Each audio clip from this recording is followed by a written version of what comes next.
Doctor Who taking on pirates? Sure, we've been here before, but this new adventure seems to be filled with treasure hunts, a love tease, and perhaps a favourite species of ours, the Sea Devils. Of course, this is the Easter special, Legend of the Sea Devils, which does feature my favourite scene of the Doctor taking on the Sea Devil boss with a sword. Loved it.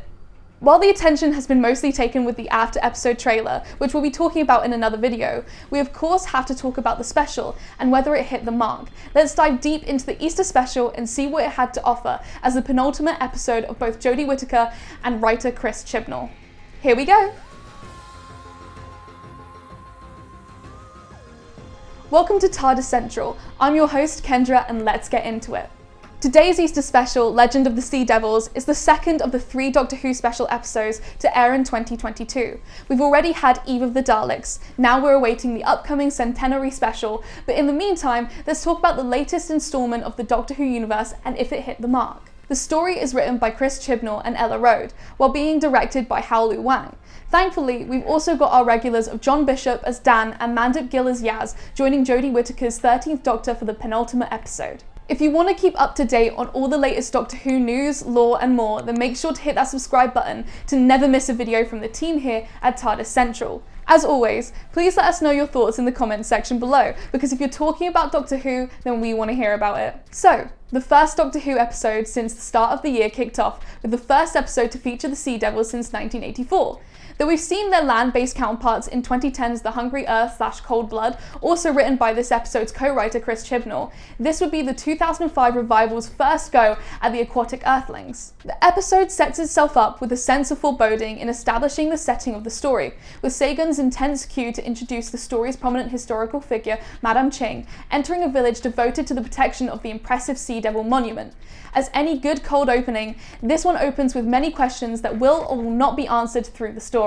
Co-writing this story with Chibnall is Ella Road, making her debut into the universe of Doctor Who.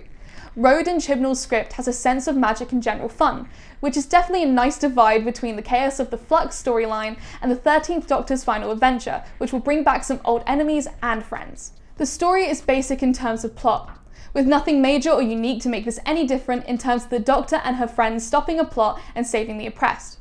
The plot being Sea Devils flooding the Earth to reclaim it, the oppressed being the villagers and the pirates. A big positive of the story is the handling of the Doctor and Yaz's distant relationship. Given that it was a storyline that was only edged onwards in the previous story, Eve of the Daleks, this story lifts it into a delicate and emotionally realistic way. Many fans have been wanting the creatives for Doctor Who to touch on this story, but did it actually happen correctly? Although the Doctor has had relationships in the past, even with the indomitable River Song, a character that has seen the Doctor's whole life, or so she thinks, we've also seen it end in the husbands of River Song. It's something that should be stated that the Doctor is a being that could regenerate and live on.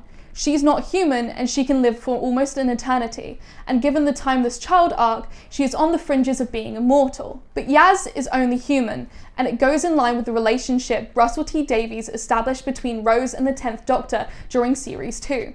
Yaz, like Rose, would absolutely live her days out with the Doctor until the day she dies, but that is why the Doctor is too afraid to push the relationship further between them. Yaz could spend her life with the Doctor, but the Doctor can never with Yaz, which is an interesting dynamic as we know the Doctor is going to regenerate in the next story. So really, Jodie's Doctor, the one that Yaz is falling in love with, will possibly die before Yaz. This episode does a fantastic job at making a gay relationship just feel normal.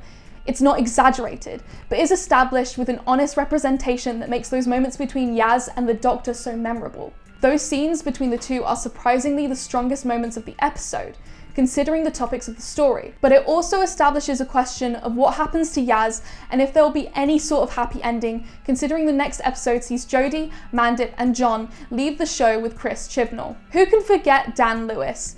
Ultimately, an impressive companion with great character moments and established as a sympathetic, down-to-earth, lovable person. The plot does push Dan to one side. Sadly, it's something that's beginning to feel like a bit of an occurrence, which is a shame given John Bishop's amazing go at the role, given that he has really established the character. John has been a great addition to the list of companions in the show, and it's truly a shame that he feels sidelined most of the time. And by the next episode, his last, he would have only had 9 episodes. However, Bishop is obviously having a lot of fun with the story, and Dan presents a sense of joy and almost comic relief. As for the side characters, the cast are amazing, clearly embracing their roles and displaying a lot of devotion. Crystal Yu takes the helm as this story's main side character, Madame Ching, a pirate from the 18th century. Crystal does a fantastic job at bringing the character to life and setting about the right emotions and motivations of the character. When we first see her in the establishing shot of the village, we don't know just yet what to think of the character, whether she'll be someone to confront the Doctor or someone to come to the Doctor's way of thinking and setting up an edge of unknowing about the character. However, it did feel like Madame Ching was shortchanged in the pacing of the story, whether it be down to the writing or the rather choppy editing of the story being pushed to the side with Dan and Ying.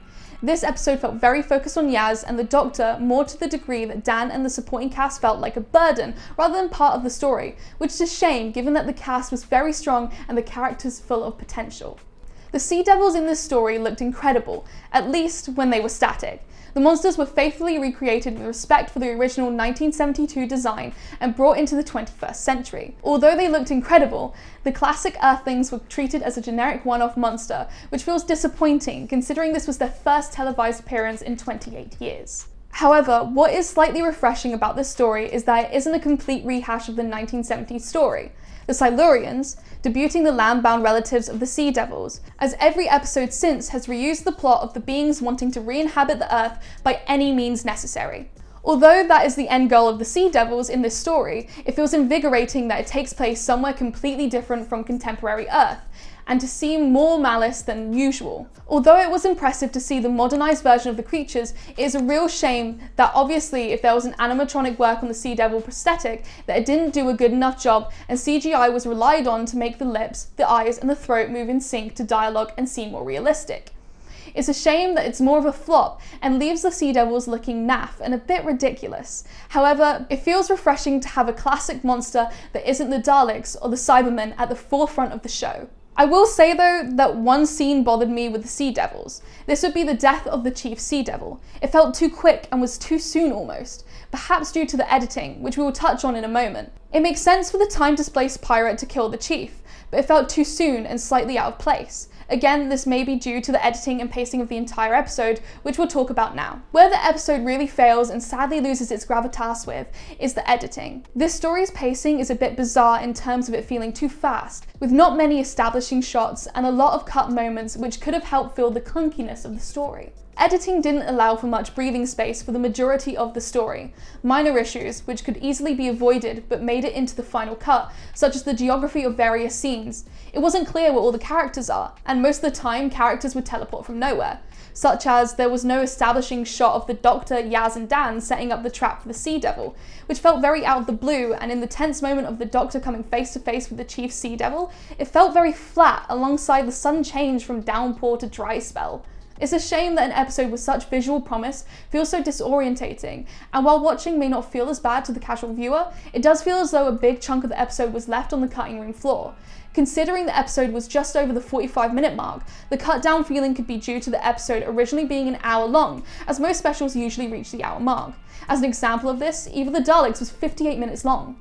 Another shame with the editing is the fight scenes, which seem to be a selection of quick second shots and a flurry of quick shots of characters ducking and jumping. Considering the filming conditions through the pandemic, it's to be expected, and it's a shame as I feel in other circumstances, the fight sequences would have been choreographed in an impressive display. Sadly, the fight was left mostly to editing, and it sadly leaves a cheap display. The choppiness left out establishment for characters such as Ying. However, leaving out the first few minutes and a few fight scenes, and the transition from both ships in the climax of the story, the editing doesn't affect the viewing experience as much. Lastly, the visual department did obviously suffer in terms of CGI, as some of the effects did honestly look really cheap. However, there were some visually amazing moments. The Sea Devil ship looks striking and is a staple of the episode, as well as the underwater shots with Yaz and the Doctor in the Tardis. The CGI department did really enjoy the visuals of characters being killed by the Sea Devils, as well as minor moments such as the Sea Devil statue cracking. As always, Sagan Akinola delivers with his incredibly atmospheric score. The music hits the mark in being a defining feature of the story. For example, in the way that the music in 1989's The Curse of Fenric is a huge staple of that story, Sagan's score delivers an air of suspense and establishes a real threat in the Sea Devils through music. Although the Sea Devils may feel a bit underwhelming in the story visually, the music carries the weight of their menace in the plot, As well as the sinister Sea Devil themes, Sagan's variations on the Doctor's theme is beautiful and really builds up this awkward yet beautiful will they won't they romance between the Doctor and Yaz. Sagan has delivered some of the best scores of his era. Overall, the episode is a romp, a fun one nonetheless, but also one with issues.